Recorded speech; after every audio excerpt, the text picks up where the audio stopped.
Good, very early morning. My name is Seth. I am in your humanities class, and I'm doing my pop culture tour. Yesterday, I um, on I have the HTC One cell phone, and it's got this default thing where you can like plug in multiple media outlets, and it'll feed like Facebook and Huffington Post and Twitter and whatever else right to your phone, and you just scroll through it. It's kind of like Wonderwall, if you're familiar with that website.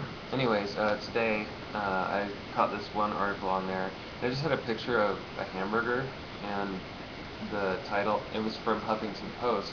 The article was called "Life is Like a Burger," and that's all it said. It didn't have any sample dialogue or anything. So I clicked on it, and I read it, and by the time it was over, I was really angry. I was just like, oh, why? So, like any person who's angry, I took to the interwebs and wrote a big long post about it.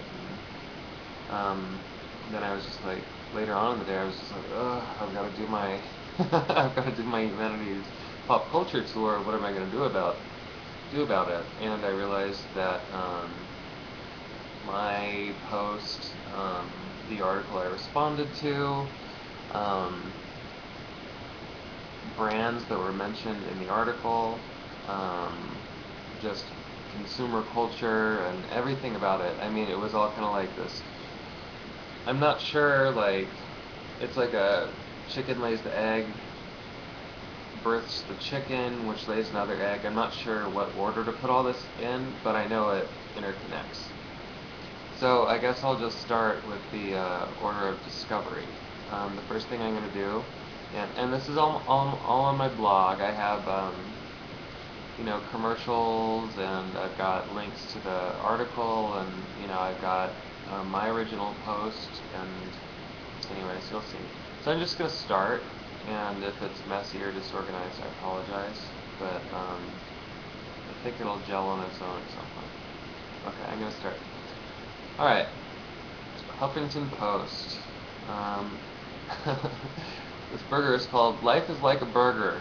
Exclamation point, by Tammy Bleck, and her little subtitle is "Witty Woman Writing." Okay, I'm gonna start reading it now.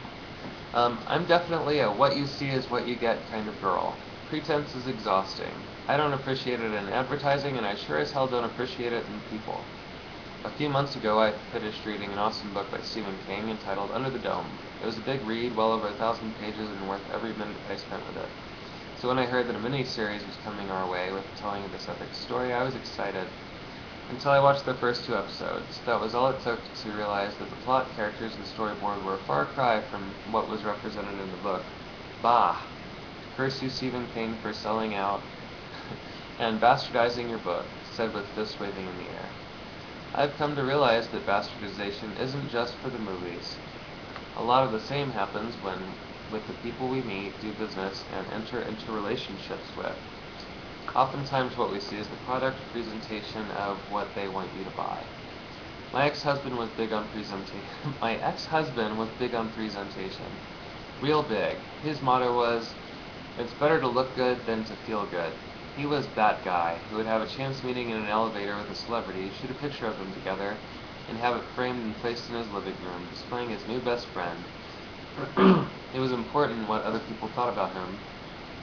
I wish he had cared more about what I had thought about him.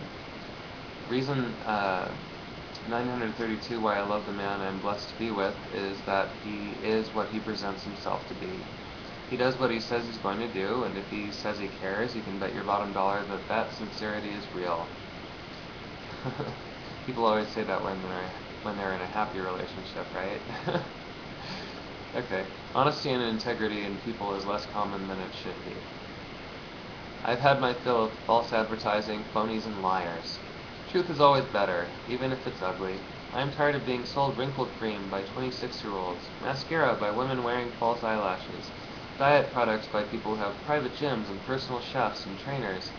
I'm equally sick of the print media, who clearly lost its conscience decades ago, having no problem photoshopping every woman on their pages.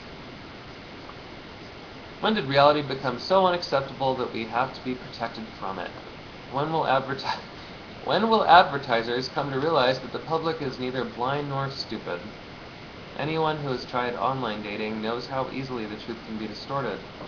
Pictures that are posted, noted ages, liked hobbies, and reported income are often usually embellished, aka downright lies.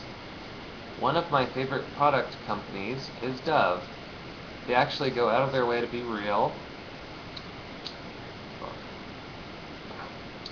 and I love them for it. Instead of showing bony, emaciated-looking women in underwear, they go for the real deal. Makes me want to go out and buy me some soap. Fast food chains are the worst. What you get is never what you've been promised, which is why you will always find me at In-N-Out instead of McDonald's or Burger King should I be in the mood for a good burger. Being self-employed necessitates a lot of networking. You can learn very quickly how to size up real versus phony. A lot of time and money can be wasted if you align yourself with people who are less than genuine. They should teach that in schools. Don't get me wrong, I'm all about denial in some areas of my life.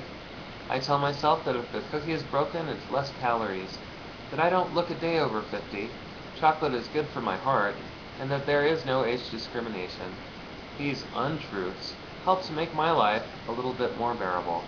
But when it comes to real life, real business, and real relationships, I'd appreciate it if you cut to the chase and let me know the real deal.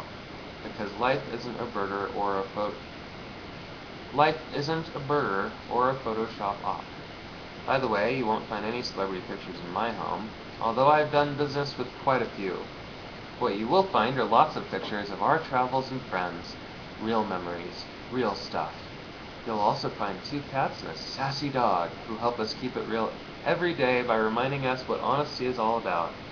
If people could be more like animals, I'd probably like them a lot more.